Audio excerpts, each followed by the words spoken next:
Hello everyone, let us start lecture 7 and topic. We will now continue our discussion on explanation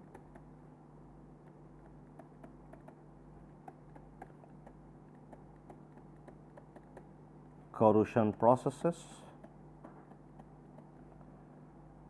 on the basis of mixed potential theory.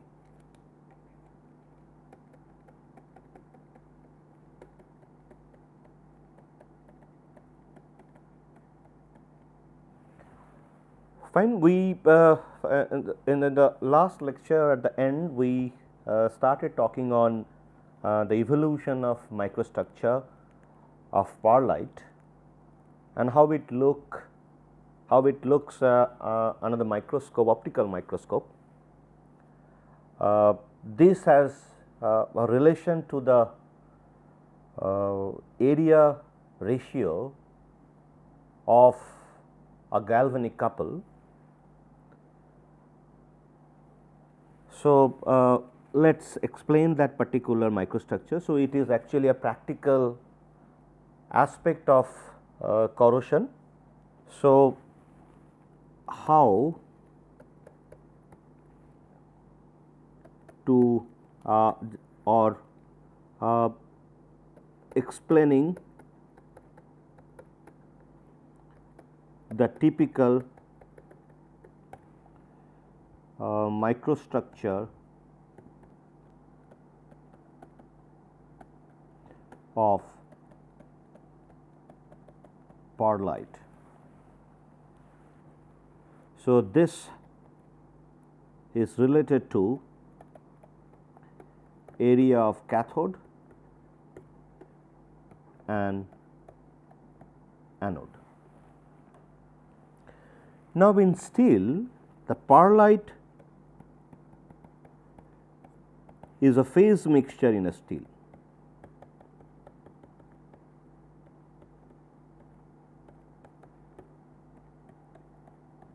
And that too we get it very low carbon steel, let us say 0.1% carbon. We do not see the pearlite much, but as we increase the carbon content, let us say if we go to 0.4 to 0.5% carbon, we can clearly notice pearlite. And in the pearlite, the phase mixture, why call it phase mixture? Because it consists of two phases. One is cementite and another one is ferrite. So, ferrite is nothing but alpha iron, which is a solid solution of carbon in BCC iron, and cementite Fe3C. This is a compound. Okay, this is a compound. Now, their formation happens due to nucleation and growth phenomenon. So, either ferrite or cementite nucleates on a grain boundary, and that too in the pre-austenitic grain boundary, and then gradually by the side of it, if cementite nucleates, by the side of it ferrite nucleates, and then gradually this nucleation happens at the same time, side by nucleation keeps on happening at the same time. You have the growth of the ferrite as well as cementite into the austenite grain. So, that means if we have a austenite grain boundary like this, so then if cementite nucleates, this is a cementite, let us say, or I would say that Fe3C, fine. And then since cementite takes carbon from the austenite, this is austenite, this is austenite. Austenite is termed as a gamma iron or austenite. So, since carbon diffuses and then forms this Fe3C, and the carbon in the Fe3C is 6.67 in terms of weight percent. So, the surrounding area will be depleted in carbon, and this particular steel from the austenite, it has been taken to a region below eutectoid point. So, that time by the side you will have a ferrite formation. This is ferrite, this is ferrite. So, now by the side then there will be a cementite nucleation, again cementite formation. So, like that way at the same time they keep growing along this direction, fine. So, finally, your structure would be, so this is cementite, this is another cementite, this is another cementite. So, like this it forms a lamellar structure, and this lamella, so their growth may not be absolutely a kind of a flat parallel lines, their actual look like this. Okay. So, that time this is the look what we are getting in under the optical microscope.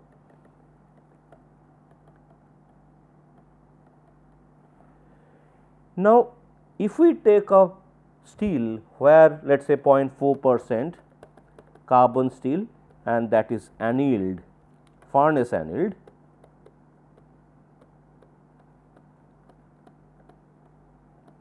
so that means I would say not furnace annealed, I would say the furnace cooled. So, that means you take it to 900 degrees Celsius, this particular carbon steel, then wait for some time, let us say half an hour, so that the complete austenite forms in that particular microstructure, and then you allow it to cool in the furnace by putting off the furnace. So, that time you will have a slow cooling, and once the temperature crosses below the eutectoid temperature, which is around 727 degrees Celsius, and then you will have this pearlitic reaction, this kind of structure evolves. So, then you do this is the austenitization temperature,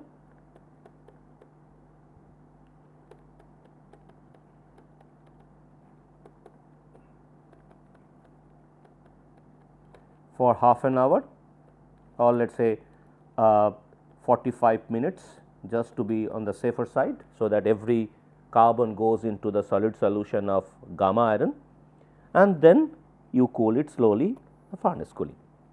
So, you will have a structure like this. So, you have austenite ferrite grain, and then you have pearlite,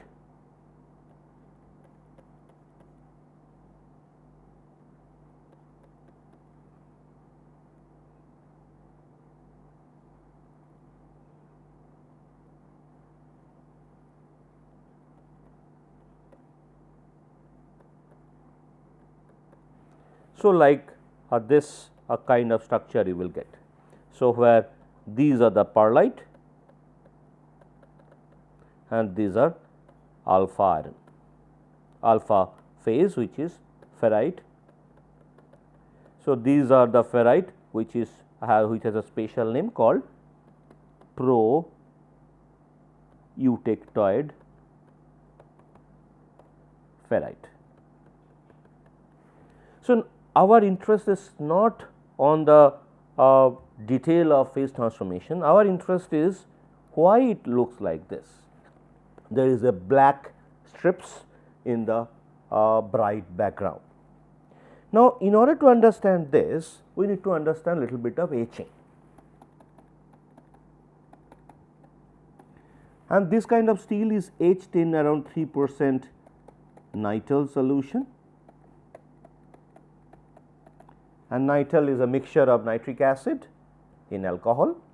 So, this nitel solution, you first have the sample, you polish it, go up to the mirror polish, so that you can see your face reflected on that polished surface, and then you hold it with a tweezer, take this nitel solution on a petri dish, and then dip that particular surface into the acid, wait for maybe 2-3 seconds or maybe maximum 4-5 seconds, depending on how much change you are experiencing on the surface.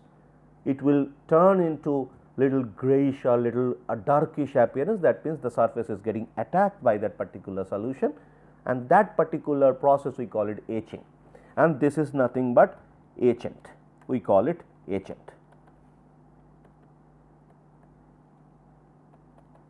Fine.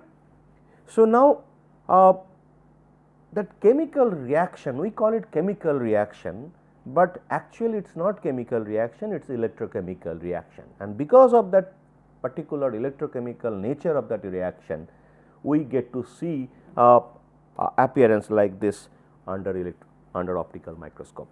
So, now what exactly happens?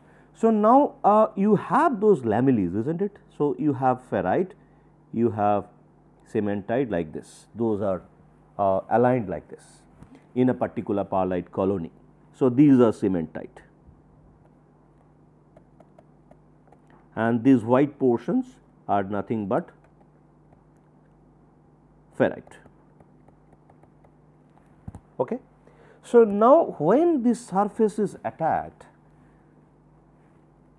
typically if we compare these two phases, their electrochemical behavior, this has higher potential in that galvanic series as compared to the ferrite. So, this acts as a positive terminal and this acts as a negative terminal in that galvanic couple condition. So, they are actually forming a galvanic coupling.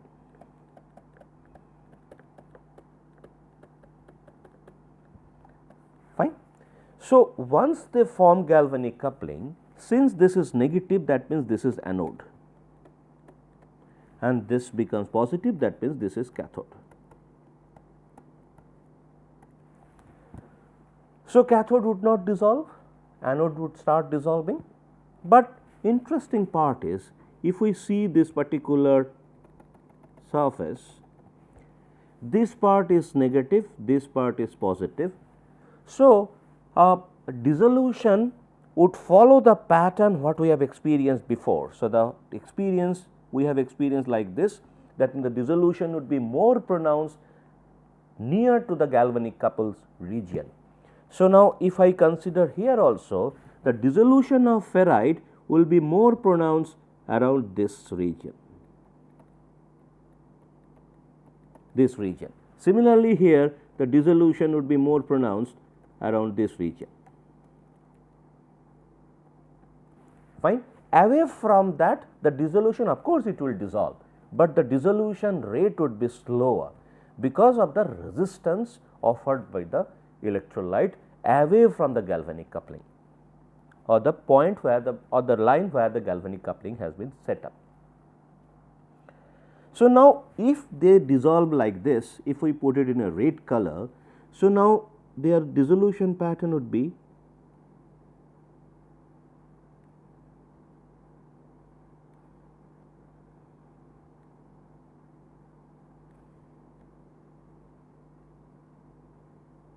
like this. Fine. So, that means you see that this is the surface line. So, everywhere the dissolution has taken place, but the dissolution is more pronounced around this segment.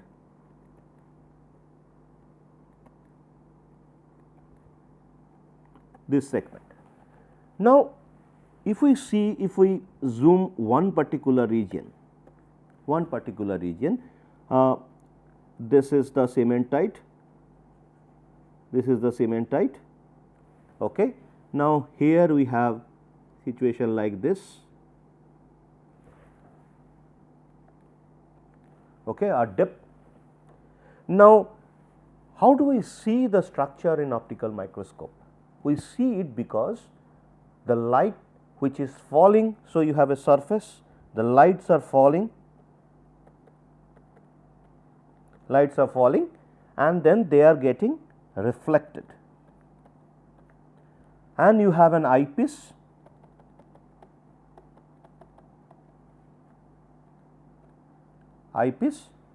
So, this eyepiece you look at, and then see the structure. So, basically it is a magic of reflection of light in the optical microscope.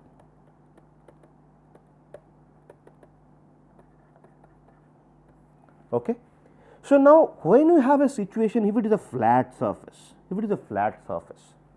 before etching it is a flat surface and it shines. Why it shines? Because all the points over which those reflections are taking place of the light are happening at the same condition, and the energy of the light which is coming out are almost of the similar range. So, that is what there is no multiple reflection within a small region. If we consider the small region, not much of multiple reflections are taking place within that particular region. So, that is what we are having appearance of a very shiny surface. But if I consider a situation like this, so here the lights are falling, here also lights are falling. So, they are reflected, and since it is almost a kind of a flat region, a near flat region. So, the surface look, these surfaces from this particular zones, this surfaces at this section, they look shiny or the bright. But if I consider here in this zone, what happens? Let us say one light has fallen like this. Now, here we have to consider a reflection angle. Now, it will go like this, fine, and when it goes like this, that could be hindered by this cementite plate thickness, or if that reflection, because if we consider the cross section look like a circular region, on the center we have cementite. So, if it is falling away from that particular, if it reflecting away from that particular cementite rod like or plate like appearance, so then it will have a reflection here, multiple reflection will, and then again you will have an angle like this, it will go like this. Okay. So, it is not coming back to the eyepiece, here we have eyepiece, fine. Similarly, if another light falls like this, so you have a angle like this, it might go like this, fine. So, like that there could be a multiple a kind of reflection that will take place. So, those reflection might not come back to the eyepiece. So, if they do not come back to the eyepiece, so that means the energy that is being taken by those rays, I would say that the number of rays coming out from those regions, these particular region will be less than the lights coming out from these flat regions. So, what would happen? It would look like a dark region. So, if something looking dark, within that it is small a pin kind of thing or the plate kind of thing, that would look like a dark object. Okay. So, that is why we see this particular cementite to be dark, and interestingly this darkness comes because of multiple reflection, and those lights will not come out to the, and it will not go to the eyepiece. So, it will look dark and this region will look bright. So, this region will look dark and this region will look bright. So, if we consider here this section, so this section, they will be dark, and these regions will be bright. So, and interestingly these are the regions, or the dimension is hardly a few microns, maybe around 10 to 20 microns. So, that time, so if this is that much dimension, so then what happens? In the optical microscope the resolution is less, so that it will not be able to gauge the position of that cementite properly, only it will show a kind of dark patch around that. So, that is what the final microstructure would look like this, where this is alpha or ferrite and this is cementite. Fine. So, so why we have explained this, because it has a relation with the area and the resistance effect during electrochemical etching process, and this relates to the understanding what we had in our previous lecture is this. So, let us go to understanding of those 5 instances, the situations, 5 situations we have what we have talked about. Now, first instance is situation or instance of situation is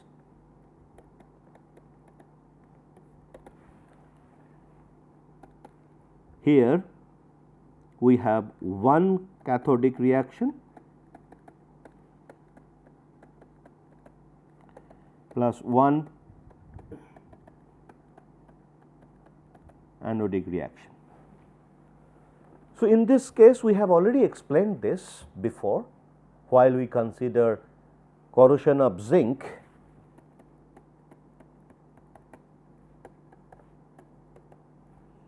in deaerated pure HCl. So, that case our mixed potential theory was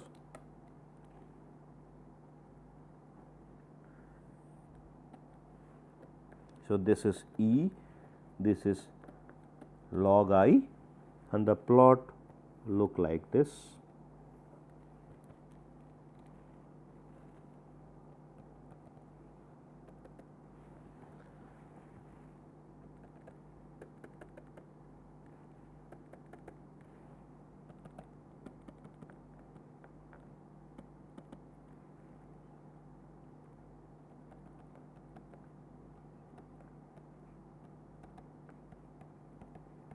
So, this is I 0 for the zinc over zinc surface, this is I 0 of hydrogen over zinc surface, this is I A of hydrogen.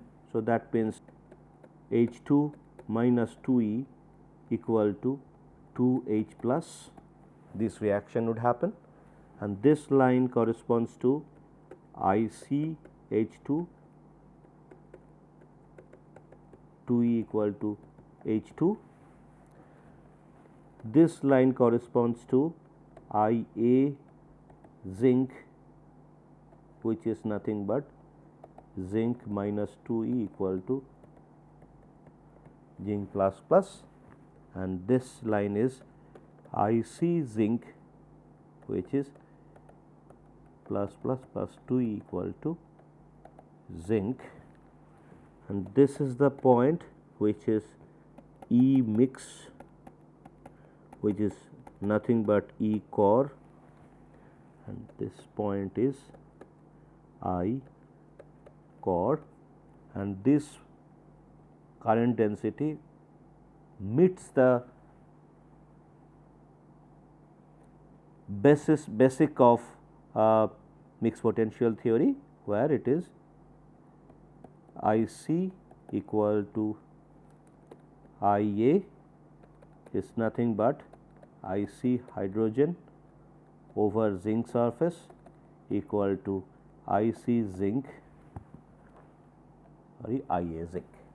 So, that means this is the complete picture of that particular mixed potential theory for explaining this particular situation. We have already explained it in detail, I think end of 5th lecture. So, the overall reaction is, overall electrochemical reaction is zinc plus HCl equal to zinc chloride plus H2, where this is plus, this is 0, this is plus plus, this is minus, this is minus, this is 0. So, we have